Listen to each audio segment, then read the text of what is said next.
বঙ্গভবনে শপথ নেবেন নতুন প্রধান বিচারপতি সৈয়দ রেফাত আহমেদ। শপথ নেবেন অন্তর্বর্তী সরকারের উপদেষ্টারাও।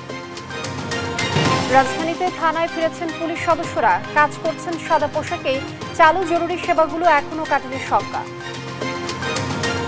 কুষ্টিয়ায় ফের ঊর্ধ্বমুখী চালের বাজার, কেজিতে বেড়েছে ৩ টাকা। লাগাম টানতে নতুন সরকারের হস্তক্ষেপ চায় ভোক্তা। মিয়ানমারের রাখাইন থেকে বাংলাদেশে পালিয়ে আসার সময় জান্তা বাহিনীর ড্রোন হামলা, নারী শিশু সহ 200 রোহিঙ্গার মৃত্যু। এবং অলিম্পিকে ফ্রান্সকে হারিয়ে ছেলেদের বাস্কেটবলে টানা ৫ম স্বর্ণ যুক্তরাষ্ট্রের। ডাইভিংয়ে ৮ ইভেন্টের সব গোল চীনের পকেটে। দেখছিলেন শিরোনাম সংবাদ সকালের সঙ্গে আছি আমি লিনিয়া। এবারে বিস্তারিত। দুপুরে বঙ্গভবনে শপথ নেবেন নতুন প্রধান বিচারপতি সৈয়দ রেফাত আহমেদ। শনিবার দেশের ২৫তম প্রধান বিচারপতি হিসেবে তাকে নিয়োগ দেন রাষ্ট্রপতি। এর আগে শিক্ষার্থীদের আন্দোলনের মুখে পদত্যাগ করেন প্রধান বিচারপতি ওবায়দুল হাসান। একই পথে হাঁটেন আপিল বিভাগের আরও ৫ বিচারপতি। বিস্তারিত মোহাম্মদ সাকিবের রিপোর্টে। সুপ্রিম কোর্ট প্রাঙ্গণে শনিবার ছিল দিনভর নানা নাটকীয়তা ও উত্তেজনা। অবশেষে রাতে এলো সমাধান। দেশের ২৫তম প্রধান বিচারপতি হিসেবে নিয়োগ পেয়েছেন বিচারপতি সৈয়দ রেফাত আহমেদ। সংবিধানের ৯৫ অনুচ্ছেদ অনুযায়ী তাকে নিয়োগ দিয়েছেন রাষ্ট্রপতি। এ বিষয়ে প্রজ্ঞাপন জারি করেছে আইন মন্ত্রণালয়। প্রজ্ঞাপনে বলা হয়, সংবিধানের ৯৫ ১ অনুচ্ছেদে দেওয়া ক্ষমতা বলে রাষ্ট্রপতি মোহাম্মদ শাহাবুদ্দিন হাইকোর্টের বিচারপতি সৈয়দ রেফাত আহমেদকে বাংলাদেশের প্রধান বিচারপতি হিসেবে নিয়োগ দিয়েছেন। এই নিয়োগ শপথের তারিখ থেকে কার্যকর হবে। সৈয়দ রিফাত আহমেদ ২০০৩ সালে হাইকোর্ট বিভাগের অতিরিক্ত বিচারপতি হিসেবে নিয়োগ পান। ২০০৫ সালে তিনি হাইকোর্ট বিভাগের বিচারপতি হিসেবে স্থায়ী নিয়োগ পান। এর আগে বেলা ২:৩০টার দিকে পদত্যাগ করেন প্রধান বিচারপতি ওবায়দুল হাসান। এরপর একে একে পদত্যাগ করেন আপিল বিভাগের ৫ বিচারপতি। শনিবার সকাল থেকে প্রধান বিচারপতি সহ আপিল বিভাগের ৭ বিচারপতির পদত্যাগের দাবিতে সুপ্রিম কোর্টের হাইকোর্ট বিভাগের বর্ধিত ভবনের সামনে বিক্ষোভ করেন আন্দোলনকারীরা। প্রধান বিচারপতি পদত্যাগ করার নীতিগত সিদ্ধান্ত নিয়েছেন জানার পর দুপুরে আন্দোলনকারীরা হাইকোর্ট এলাকা ছেড়ে যান। পরবর্তীতে আইন মন্ত্রণালয়ে ভারপ্রাপ্ত প্রধান বিচারপতি হিসেবে মোহাম্মদ আশফাকুল ইসলামকে নিয়োগের বিষয়টি জানালে তার নিয়োগ প্রত্যাখ্যান করে ফের আন্দোলনের ঘোষণা দেন আন্দোলনকারীরা। একই সঙ্গে রেফাত আহমেদকে প্রধান বিচারপতি হিসেবে নিয়োগ দেওয়ার দাবি জানান তারা। শেষ পর্যন্ত আন্দোলনকারীদের দাবি পূরণ করেন রাষ্ট্রপতি। মোহাম্মদ সাকিব, দেশ টিভি, ঢাকা। রাজধানীতে থানাগুলোতে ফিরতে শুরু করেছেন পুলিশ সদস্যরা। ইতোমধ্যে চালু হয়েছে জরুরি সেবাগুলো, তবে এখনো কাটেনি শঙ্কা। কাজ করছেন সাদা পোশাকে। সর্বশেষ পরিস্থিতি জানাচ্ছেন সহকর্মী কায়েস রাহাত। দেশের পরিস্থিতি স্বাভাবিক হয়ে যাওয়ার সাথে সাথেই থানাগুলোতে ফিরতে শুরু করেছে পুলিশ সদস্যরা। আমরা এই মুহূর্তে রয়েছি মতিঝিল থানায় এবং এখানে এসে আমরা দেখতে পেয়েছি যে পুলিশ যারা সদস্য ছিলেন এখানে কর্মরত, তারা ধীরে ধীরে তাদের যে কর্মস্থল সেখানে ফিরতে শুরু করেছেন। এবং রাজধানীর অন্যান্য থানাগুলোর ক্ষেত্রে যেটি দেখা গিয়েছে সেটি হচ্ছে যে যেই থানাগুলো একেবারেই ধ্বংস হয়ে যায়নি বা পুড়িয়ে দেওয়া হয়নি, সেই থানাগুলোতে মোটামুটিভাবেই যারা সেখানকার কর্মরত ছিলেন বা পুলিশ সদস্য ছিলেন তারা মোটামুটি সিভিল ড্রেসে হলেও সেই জায়গাগুলোতে ফিরে এসছেন এবং তাদের যে স্বাভাবিক কাজ সেই স্বাভাবিক কাজটি এখন তারা ধীরে ধীরে আবার চালু করে দিচ্ছেন। তারা বলছেন তারা যে ধরনের কাজগুলো সাধারণত করে থাকেন, যেমন জিডি নেয়া, তারপর হচ্ছে যে পাসপোর্টের যে বিষয়টি থাকে, পুলিশ ক্লিয়ারেন্স বা ভেরিফিকেশনের যে ব্যাপারগুলো থাকে, সেই ব্যাপারগুলো কিন্তু তারা ইতোমধ্যেই চালু করছেন এবং ইতোমধ্যে সেই জিনিসগুলো তারা করে যাচ্ছেন। এবং এই ক্ষেত্রে অন্য একটি বিষয় যেটি লক্ষণীয় সেটি হচ্ছে যে তারা পুলিশের যে ড্রেসটা বা পুলিশের যে ইউনিফর্মটা ছিল সেই ইউনিফর্মটা ব্যবহার করছেন না, তার বদলে তারা স্বাভাবিক যে পোশাক মানুষজন পরে থাকে সেই স্বাভাবিক পোশাকে বা সিভিল ড্রেসেই তারা এই ধরনের কার্যক্রমটা চালু রাখছেন। এবং তারা এটা বলছেন যে রাজধানীর অন্যান্য যে থানাগুলো মোটামুটি ধ্বংসপ্রাপ্ত হয়ে গিয়েছে বা পুড়িয়ে দেওয়া হয়েছিল, তো সেই থানাগুলোতে ধীরে ধীরে আবার থানাগুলো সংস্কার করা হবে এবং এরই ভেতর যত দ্রুত সম্ভব যে পুলিশ সদস্য যারা ছিলেন তারা তাদের নিয়মিত যে কার্যক্রম সেই কার্যক্রমে ফিরবেন। পুলিশ সদস্যরা বলছেন যে তারা জনসাধারণ এবং শিক্ষার্থী যারা এ পর্যন্ত মাঠে রয়েছেন তাদের সহযোগিতা কামনা করছেন এবং তারা বলছেন যে যদি জনগণ এবং শিক্ষার্থী বলতে সর্বস্তরের মানুষ যদি পুলিশদের সাথে সহযোগিতা করে তবে সেটা দেশের জন্য বা দেশের আইন শৃঙ্খলা রক্ষা করার জন্য একটি সর্বাঙ্গীন মঙ্গল বয়ে নিয়ে আসবে। মতিঝিল থানা থেকে এই ছিল আমার কাছে সর্বশেষ। ট্রাফিক পুলিশদের অনুপস্থিতিতে সড়ক শৃঙ্খলার কাজে ব্যস্ত সময় পার করছেন সাধারণ শিক্ষার্থীরা। এই বিষয়ে বিস্তারিত জানাবেন বাগেরহাট থেকে সহকর্মী এস সোহান। কয়েকদিন ধরে পুলিশ সদস্যরা স্বাভাবিক দায়িত্ব পালন না করায় সড়কে শৃঙ্খলা প্রার্থে কাজ করছে সাধারণ শিক্ষার্থীরা। এই মুহূর্তে আমি রয়েছি বাগেরহাট কেন্দ্রীয় বাস স্ট্যান্ড সংলগ্ন যে ট্রাফিক মোড় রয়েছে সেই ট্রাফিক মোড়ে। এখানে কিন্তু সকাল থেকে সাধারণ শিক্ষার্থীরা কাজ করে যাচ্ছেন এবং সাধারণ শিক্ষার্থীদের যে নির্দেশনা সেই নির্দেশনা মেনে যানবাহন চালক ও পথচারীরা রাস্তায় চলাচল করছে। সাধারণ শিক্ষার্থীদের এমন উদ্যোগে কিন্তু পথচারীরা খুবই খুশি হয়েছে। আমি এখন একজন শিক্ষার্থীর কাছে যাব, তিনি আসলে কিভাবে কাজ করছেন এবং কেমন সাড়া পাচ্ছেন সেটা একটু আপনাদেরকে জানানোর চেষ্টা করব। জি, আমরা ট্রাফিকের শৃঙ্খলা ফেরাতে এখানে স্টুডেন্টরা সহযোগে কাজ করছি। আমাদের বাজার মনিটরিং, হাসপাতাল পরিদর্শন সহ আমরা আরও অন্যান্য কাজ করতেছি। তার ভিতর আছে আমরা শিক্ষা প্রতিষ্ঠানে ক্যাম্পেইন করতেছি, এলাকায় হিন্দু সম্প্রদায় যারা আছে তাদের কাছে যাচ্ছি, মন্দিরগুলো পরিদর্শন করতেছি। আপনারা শুনছিলেন যে আমাদের এই শিক্ষার্থীরা কিভাবে সড়কে শৃঙ্খলা ফেরাতে কাজ করছে। বাগেরহাট থেকে এই ছিল আমার কাছে সড়কে শৃঙ্খলা ফেরাতে শিক্ষার্থীদের কাজের সর্বশেষ। দর্শক, ময়মনসিংহের আইন শৃঙ্খলা পরিস্থিতির সর্বশেষ খবর জানাচ্ছেন সহকর্মী ইলিয়াস আহমেদ। বৈষম্য বিরোধী ছাত্র আন্দোলনের মুখে দেশ থেকে বাধ্য হন শেখ হাসিনা। তারপর আমরা লক্ষ্য করেছি যে আইন শৃঙ্খলা বাহিনী কিছুটা কিন্তু নিষ্ক্রিয় হয়ে পড়ে এবং সড়কে কিন্তু আবারও দায়িত্ব নেয় শিক্ষার্থী সহ স্বেচ্ছাসেবী সংগঠনের সদস্য যারা আছেন তারা কিন্তু দায়িত্ব নেয়। গত 6 দিন ধরে আমরা কিন্তু দেখেছি মহাসড়কে সাধারণ শিক্ষার্থী যারা আছেন তারা কিন্তু দায়িত্ব পালন করছেন এবং তারা কিন্তু সাধারণত ট্রাফিক নিয়ন্ত্রণের পাশাপাশি সড়কে যেন শৃঙ্খলা ফিরে আসে সেই লক্ষ্যে তারা কিন্তু কাজ করছেন। আমি এখন রয়েছি ময়মনসিংহ নগরীর নতুন বাজার এলাকায় রয়েছে। পরিস্থিতি সেটি কিন্তু অনেকটাই স্বাভাবিক রয়েছে। এছাড়াও সেনাবাহিনীর যে টহল সেটিও কিন্তু অনেকটাই জোরদার রয়েছে এবং সাধারণ শিক্ষার্থীরা বলছেন যে যতদিন পর্যন্ত না সড়কে শৃঙ্খলা ফিরবে ততদিন পর্যন্ত তারা তাদের যে কার্যক্রম সেটি কিন্তু অব্যাহত রাখবেন সেই বিষয়টি বলছিলেন এবং তারা সড়কে এবং বাজারে এবং অন্যান্য স্থানে শৃঙ্খলা ফেরানোর জন্য তাদের যে কার্যক্রম সেটি কিন্তু তারা প্রশাসনের সমন্বয়ে করে যাচ্ছেন সেই বিষয়টি কিন্তু শিক্ষার্থীরা বলছিলেন এবং শিক্ষার্থীদের এই উদ্যোগকে কিন্তু স্বাগত জানিয়েছেন নাগরিক সমাজের নেতৃবৃন্দরা। সর্বোপরি বলা যায় যে ময়মনসিংহের আইন শৃঙ্খলা পরিস্থিতি অনেকটাই স্বাভাবিক রয়েছে। এই ছিল আমার কাছে ময়মনসিংহ থেকে সর্বশেষ তথ্য। সাভারের গণস্বাস্থ্য কেন্দ্রের প্রধান নির্বাহী কর্মকর্তা গোলাম রহমান শাহজাহানকে ভয়ভীতি দেখিয়ে সাদা কাগজে সই দিতে বাধ্য করেছে স্থানীয় দুষ্কৃতিকারীরা। সংবাদ সম্মেলনে এমনটাই দাবি করেন তিনি।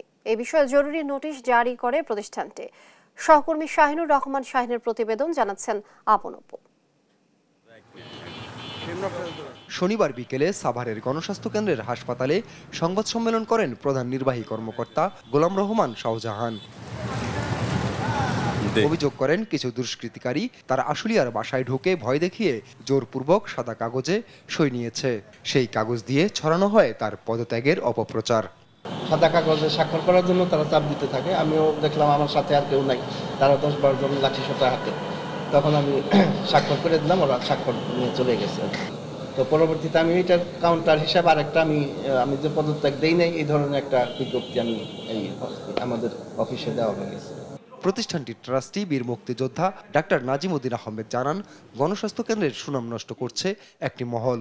কারণ এটা জনগণের সম্পদ, এটা ট্রাস্টের সম্পদ, এটা আমার ব্যক্তির সম্পদ না।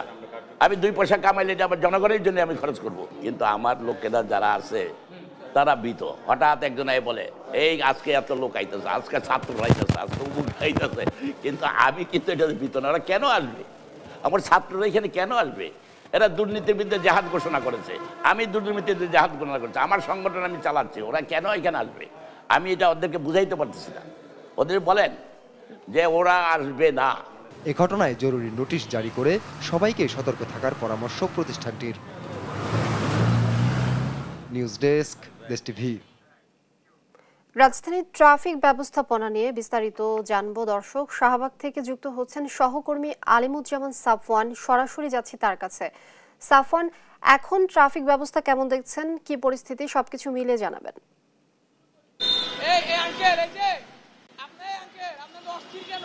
এই মুহূর্তে আমরা রয়েছি রাজধানীর শাহবাগ মোড়ে। আপনি আমার পিছনে দেখতে পাচ্ছেন আজ সপ্তাহের প্রথম কর্মদিবস হওয়ায় রাজধানীতে কিন্তু যানবাহনের বেশ কয়েক চাপ লক্ষ্য করা যাচ্ছে। তো এই মুহূর্তে রাজধানীতে বৃষ্টি হচ্ছে, তবে সেই বৃষ্টি উপেক্ষা করে কিন্তু আপনারা দেখতে পাচ্ছেন যে শিক্ষার্থীরা কিন্তু তাদের ট্রাফিক ব্যবস্থা তাদের নিয়ন্ত্রণ করে যাচ্ছে। তারা কিন্তু আনসার সদস্যদের পাশাপাশি রাস্তায় কাজ করে যাচ্ছে। এছাড়া তাদের সাথে রয়েছে বেশ কয়েকটি সংগঠনের ভলেন্টিয়ার এবং বিভিন্ন সংস্থা। এছাড়া তাদের সাথে আমরা দেখতে পাচ্ছি যে রেড ক্রিসেন্টের সদস্যরাও কিন্তু রাস্তায় ট্রাফিক ব্যবস্থার নিয়ন্ত্রণে কাজ করছে। এই মুহূর্তে আমরা একজন আসলে শিক্ষার্থীর সাথে কথা বলতে চাই। আপনারা যে ট্রাফিক নিয়ন্ত্রণে কাজ করছেন, আপনাদের অভিজ্ঞতা কেমন? আলহামদুলিল্লাহ সেরকম কোনো অভিজ্ঞতা নেই, তারপরও আজকে 5 দিন যাবত আমরা ট্রাফিকের দায়িত্বে আছি। সেখান থেকে আলহামদুলিল্লাহ অনেক কিছু শিখতে পেরেছি। তো আমরা চাই যেন মাননীয় প্রধানমন্ত্রী বা যিনি আমাদের বর্তমানে আছেন দায়িত্বে, ওনার কাছে একটা আবেদন যেন আমাদের স্টুডেন্টদের নিয়ে উনি কাজ করেন, যেন আমরা দেশ এগিয়ে নিয়ে যেতে পারি। এবং যারা দারিদ্রতার কারণে পড়াশোনা করতে পারছেন না, ওরা এরকম একটা কর্মসংস্থানের ব্যবস্থা করে দিলে ওরা পড়াশোনার পাশাপাশি বা ট্রাফিকের দায়িত্ব থাকতে পারবে। আপনারা তো অনেক দিন যাবত ট্রাফিক নিয়ে কাজ করছেন, আপনাদের ট্রাফিক ব্যবস্থাপনায় কোনো আপনাদের কোনো সাজেশন আছে কিনা? জি, ট্রাফিক ব্যবস্থাপনায় এখানে অনেক সময় অনেক গাড়ি আছে যেগুলো আপনার এই ডান দিকে যাবে, ঠিক আছে, এই গাড়িগুলো আপনার ওরা বাম দিক দিয়ে চলে আসে, ঠিক আছে। অনেক ড্রাইভার যাদের এই যে লাইসেন্স আছে তারা অনেক সময় অনেক রাস্তার যে নিয়ম কানুন এটা তারা পুরোপুরি জানে না, তো তারা দেখা যায় বাম দিক থেকে এসে তারপরে ক্রস করতে যায়, তখন এই গাড়িগুলো আমাদেরকে বের করতে সমস্যা হয়ে যায়। তো যারা গাড়ি চালক আছে, বাস ড্রাইভার বা এই প্রাইভেট কার যারা গাড়ি চালায় ব্যক্তিগত গাড়ি, তাদের মনে হয় আরও বেশি এই ট্রাফিক আইনটা আরও বেশি তাদেরকে জানা উচিত বলে আমি মনে করি। আপনারা যেমনটি শুনছিলেন, ট্রাফিক নিয়ন্ত্রণে তাদের অভিজ্ঞতা কিন্তু বেশ ভালো এবং তারা বর্তমান যে উপদেষ্টা রয়েছে তার কাছে আসলে আবেদন জানাচ্ছে যে ট্রাফিক ব্যবস্থা যাতে শিক্ষার্থীদের রাখা হয়। এছাড়া তারা যতদিন যাবত রাস্তায় কাজ করছে, সাধারণ যে জনগণ রয়েছে তাদের পাশে রয়েছে, কিন্তু তাদেরকে বিভিন্ন খাবার এবং পানি দিয়ে তাদেরকে সাহায্য করছে এবং তারা কিন্তু খুব ভালোভাবে রাজধানীর যে ট্রাফিক ব্যবস্থা সেটি তাদের নিয়ন্ত্রণে রয়েছে। রাজধানীবাসীও আসলে তাদের যে ট্রাফিক নিয়ন্ত্রণের ব্যবস্থা সেটিতে আসলে অনেক আনন্দিত এবং খুশি।